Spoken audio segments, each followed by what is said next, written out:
4 tugas malaikat Jibril setelah Rasulullah wafat. 1. Menjadi pemimpin para malaikat. Setelah iblis dihukum dan dilaknat oleh Allah Subhanahu wa Ta'ala, maka kepemimpinan para malaikat dipimpin oleh malaikat Jibril. Adapun malaikat yang dipimpin oleh Jibril yaitu malaikat pemikul aras. Ini adalah ciptaan Allah Subhanahu wa Ta'ala yang terbesar. Selain daripada itu, tugas Jibril pun bukan hanya menyampaikan wahyu Allah, tetapi juga menyampaikan rahmat Allah Subhanahu wa Ta'ala kepada hamba-hamba yang bertakwa. Yang kedua, menemani manusia saat sakaratul maut.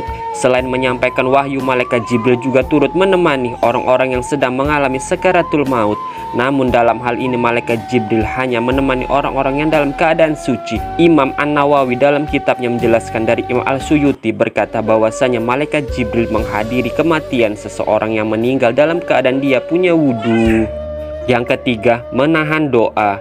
Ada banyak faktor mengapa doanya seorang hamba tidak langsung oleh Allah Subhanahu wa Ta'ala kabulkan. Salah satunya dikarenakan Allah Subhanahu wa Ta'ala menyukai mendengar doanya tersebut.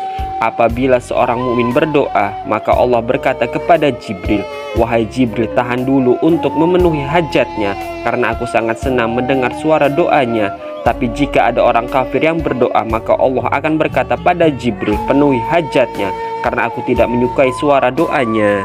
Yang keempat, turun ke dunia saat Lailatul Qadar. Pada saat malam Lailatul Qadar disebutkan bahwa seluruh malaikat yang ada di langit semua akan turun ke bumi dengan membawa amalan.